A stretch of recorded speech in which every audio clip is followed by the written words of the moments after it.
Think of this. What if as you walked the streets, you saw written above everyone's heads how each one would die?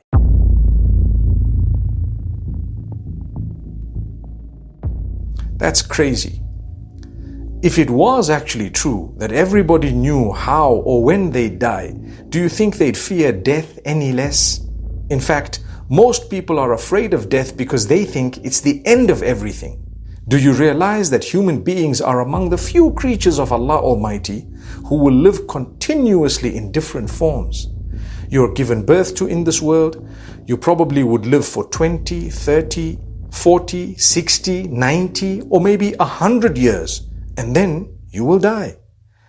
And after that, you lose touch with time for a period that only Allah knows the duration of, perhaps 200, 300, or 1,000 years. For a believer, it's like getting up from a short nap. You're then resurrected, and you live a very long, unending, everlasting life. So this means that death is not the end of everything.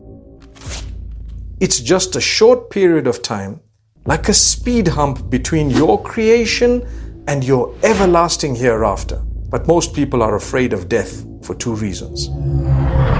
There are people who would say, who will take care of my kids after my death? What will happen to them? I'd say to them, you will eventually die, and your children will die, grandchildren and great-grandchildren and great-great-grandchildren. But the good news is that you'd all meet up again after this short break and be together in the unending, everlasting bliss. Others would say, I'm afraid of death because I'm not ready to meet my Lord. Well, if you're not ready, why not get ready? What's stopping you? I know you've made some mistakes and fallen into sin sometimes, but that doesn't mean you give up. It's never too late to get back on track. If you're doing something wrong, start doing the right thing before the time comes. Don't be from those who sell all of this for a little of that. We're always afraid of death, but do you realize that if we do the right things, it will ultimately free us from the shackles of this world to the freedom of an unending life full of bliss and happiness, where we'd meet all our loved ones again with no worries, tribulations, challenges, ill feeling, enmity, warfare,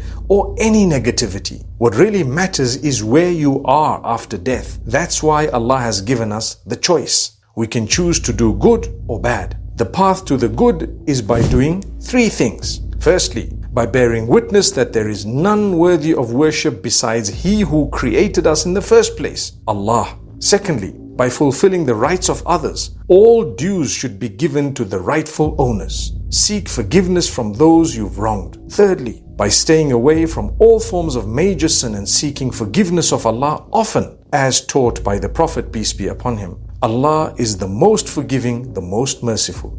If you do these three things, then you have no reason to fear death. Always bear in mind that you're going back to He who is more loving and merciful than any mother towards her child. And remember, the Prophet, peace be upon him, said, whoever looks forward to meeting Allah, Allah looks forward to meeting him too. Subhanallah.